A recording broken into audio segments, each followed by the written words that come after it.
Fishermen spend hours on lakes, rivers, and oceans trying to catch fish, obviously. I do a bit myself, and I think it's rewarding when you reel in and fry a delicious fish. Fishing plays a role in many video games, but without the reward of being able to catch or eat the fish, how do video games make this task, which is boring for many in real life, fun? Well, today, we will look at 3 routes that game developers have taken in order to make fishing a memorable experience for players. Our first game makes fishing a skill that is required to progress, and makes it relevant in all parts of the game with rewards and challenges for the player.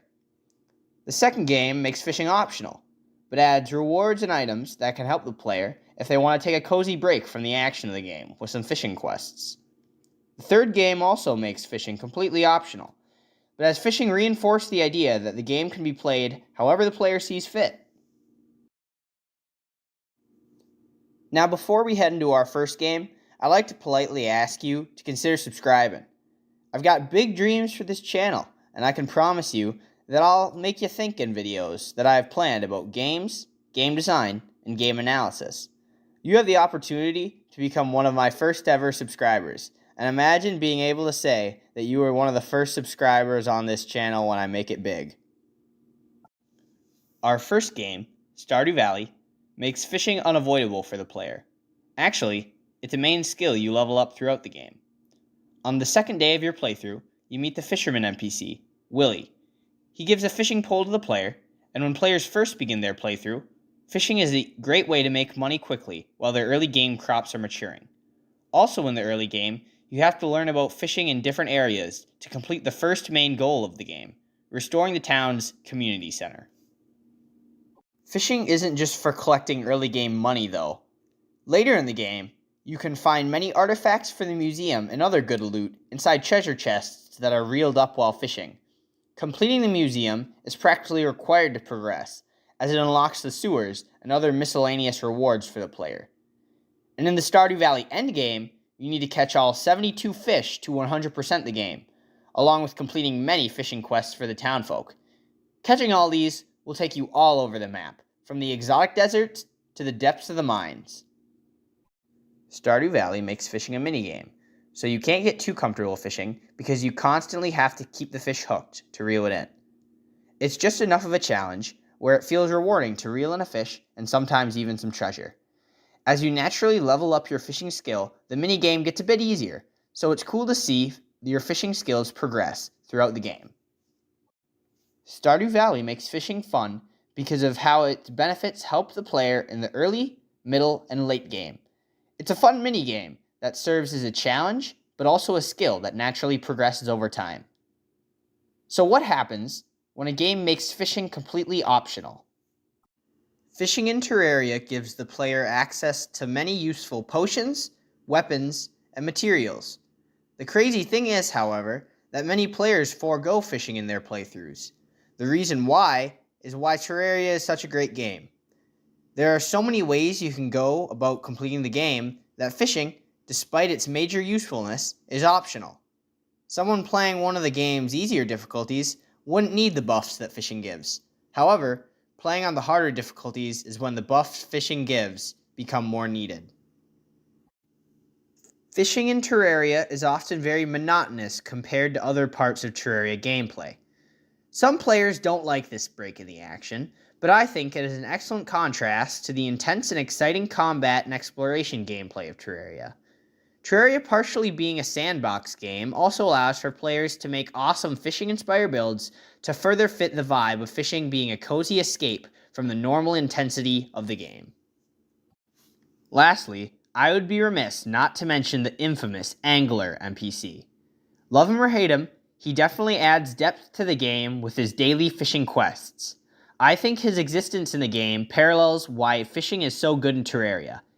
He's a completely optional NPC, but his fishing quests can give players good loot and a break from typical Terraria gameplay, just like how fishing in Terraria rewards the player for their patience, but is completely optional. Fishing is also completely optional in this next case study, but I think the fishing mechanics in this popular game could use fixing. The game I'm talking about is Minecraft.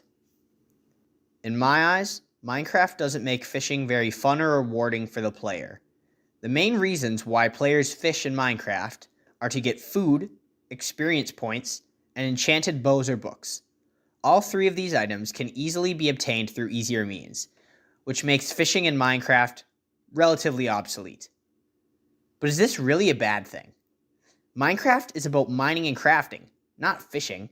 I believe that fishing's uselessness in Minecraft is intentional in the game where you can build anything you can imagine. Fishing in Terraria worked because it was a balance between intense gameplay. Minecraft fishing works in the opposite way. It reinforces the idea that Minecraft should be played at the player's pace, and that the player should have fun doing it, not be forced to. Fishing could still be improved though, and I see an easy way to do it. Simply add more stuff.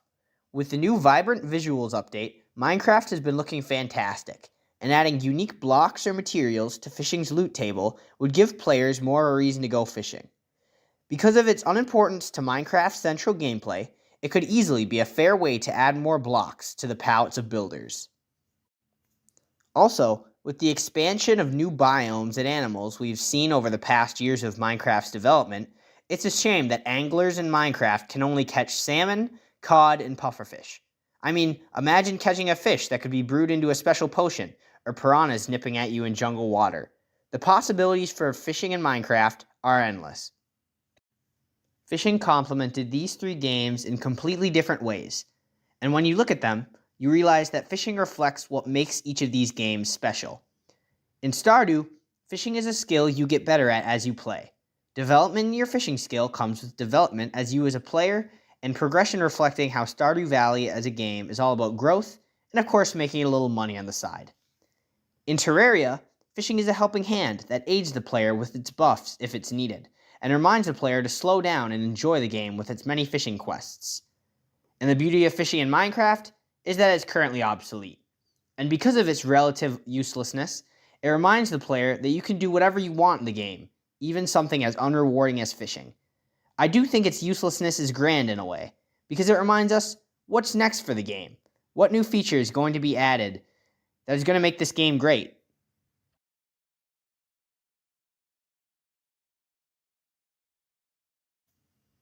Alright folks, let me know what you thought of this topic in the comments below, or tell me if there's a game with notable fishing mechanics that I missed here. I really do appreciate you for listening to my thoughts. I hope you have an excellent day.